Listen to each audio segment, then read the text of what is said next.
Losing political debates on Twitter must be embarrassing, especially when you're Myron. Think about this. You're a guy that used to be a dating coach. You made your money as a dating coach. The best men's dating podcast on planet Earth. That was Fresh and Fit. But then you got demonetized. So you had to go and find funding some other way. You go to Rumble, you can't get your monetization back on YouTube, you get kicked off of Facebook and Instagram. And then when you're on political debates with people, you lose like this. Are you telling me that if you're an immigrant, you cannot comment from the Sudan? Situations? Yeah, if you're from you're from the Sudan, you can't say about a foundational Black American. Nothing interesting, at all. Interesting. Nothing. Let me you can't say nothing about us. Let's use your logic. Not one word. Let's use your logic. A failed homeland where people are starving. You can't say about us. Yes. Cool. Then let's use your logic. Then. That's how that works. Let me ask you a question. Do you have to be a mathematician to say 1 + 1 is 2? No, sir. No. That's no. That's a non sequitur. It has nothing to do with anything. You come from a failed homeland where people are over there starving, and you haven't figured out how to stop the people from starving. So you can't come over here and talk about it. Or you lose like this. Okay, because you reparation guys always want handouts, and it's ridiculous to me because here's my question. If you're going to go ahead and say, I want reparations, like all these other crybabies, let me ask you this. Number one, who's going to pay for it? Number two, how do we identify who deserves it and who's going to get it? Number three, how are we going to be able to trace back lineage to identify you as a foundationally Black American? How far back are we going to go? Like, none of this stuff actually makes sense. And this is the problem when you want handouts. Who's going to pay for it? How are you going to actually implement it? I have answered those questions. So first of all, the payments will come from where it's always come from, the federal government, like it's middle class. The middle class, because you're paying for it. The middle class is going to pay for it. I'm answering your question. Number two, how do they identify who the foundational Black American? Before I even answer that, let's talk about handouts. You got a handout when your family was able to come here from war-torn, poverty-stricken Sudan. So let's not talk about handouts when I'm speaking with a living, walking, talking handout right now.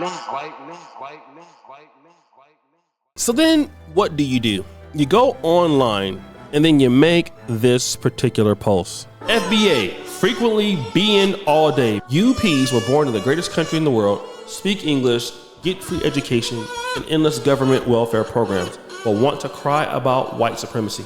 Let me be candid and tell you what everyone else outside the FBA community thinks, but will never say because American Blacks love to call everyone racist. You're lazy, ungrateful crybabies that about everything when you have more opportunity than 90% of human beings on Earth. Try coming from a war-torn country, not speaking English with no money to your name, and making something out of the opportunities FBAs didn't take advantage of because the man allegedly held you back. Shut up, stop crying, put the work in, and stop blaming others for your faults or lobbying the government to give you a handout. Your great-granddad is entitled, not you. The victim mindset in the Black community is literally a fast-growing cancer, and I'm the only one with the balls to call you lazy Fs out. So now, again, here is another diatribe. American Blacks that cry about reparations equal low IQ. Everyone laughs at you crybabies behind the scenes. I'm the only one that tells you guys you're the idiots to your face because I'm not scared to be called racist. Which this is interesting because, again, they use you as a Sudanese person to basically do their dirty work for them, right? And this is exactly why if the Republicans lose the Black vote in this election, it will be because of idiots like Myron Gaines, who are bigots, as Brother Marcel Dixon said. But I draw your attention to a great documentary that I saw. I've been watching this for the last few days off and on. It was called Inside the Negro Middle Class of 1968.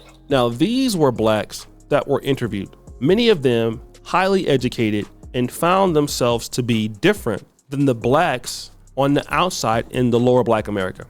They had their own private cocktail parties.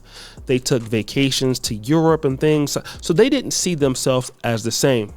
And then there was a man by the name of Horace Morris. Now, Horace Morris was the associate director of the Washington, D.C. Urban League.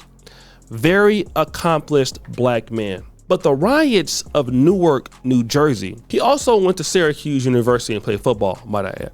But then he found out something interesting. When the police came, when he visited Newark, New Jersey, one day from DC. Last summer, the entire nation was made aware of the violence that erupted in Newark, New Jersey. I happened to be attending a National Urban League conference in New York, and my family still lives in Newark. And so I decided to visit them on the way back to Washington. And I visited with my stepfather for about a half hour or so. And we decided to visit with a sister of mine. So as we were going from my stepfather's apartment over to a brother's house to get in his car and go visit a sister who lived in another part of Newark, as we were about to get into the car, about 3 carloads of Newark police came around the corner, and without warning, and to my knowledge, without any provocation from us, opened fire on us and a group of about 40 or 50 people who were standing on the stoop of this apartment building where my brother lived. And my stepfather was mortally wounded, and I had another brother who was wounded twice, who required an operation and extensive hospital care. And we were under fire, I would say, for approximately 10 minutes by the Newark police.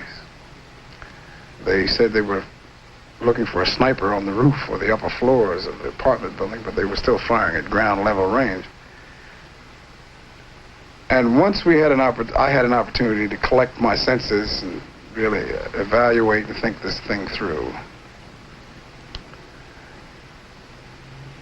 It came through to me in stark reality that regardless of how far up the economic ladder any Negro goes, that there's still this oppressive thing of prejudice that he's subjected to on the part of the white man here in America. And I realized that I was extremely fortunate not to be killed myself.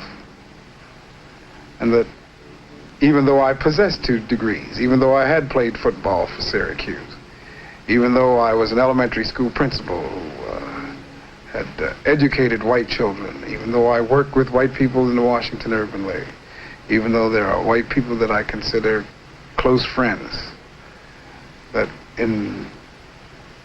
as the boys say, when it gets down to the nitty-gritty, right down to where it really matters, you're still a Negro, and you're still identified with every other Negro in America, be he in a ghetto or in a suburban neighborhood. You see, his stepfather was killed, okay? He was shot, and he figured out that day that he was a Negro. He will always be a Negro, no matter what his educational class is. The thing that Myron does not understand. You see, Myron, there's a reason why you have to say those things and a white person won't say those things, because you think you're gonna get somewhere with them. But ultimately, they gonna look at you as the same. You're the same as FBA to them, bro. You're the same as a Ugandan, as a Nigerian. You're still the same. All of y'all that go out here and attack the black community on the behalf of those people, you're all the same, okay? At the behest, at their bidding, at their desire. And they probably don't even make you do it. You do it because you feel like you get something out of it. And guess what? When the push comes to shove, when the whites get tired of you or whoever else they get tired of, they're gonna look at you in the same way they look at us. And that, my friend, is when you get your Negro wake-up call. And that's what some of you blacks out here just don't understand. Y'all think that they love y'all, that they really care about you like that? No, they don't. You're gonna find out. Like my grandma will always say, son, keep living. And when you get your Negro wake-up call, don't get mad, because we tried to warn you. We tried to tell you. You over there sleeping with the enemy, but you're gonna learn today. So guys, what do you think? It's your boy, Sir Duke Jackson, back at it again with another episode of Celebrity Junk. Appreciate you for all you do, Sir Bell. Hold on, subscribe to the bell. We're out.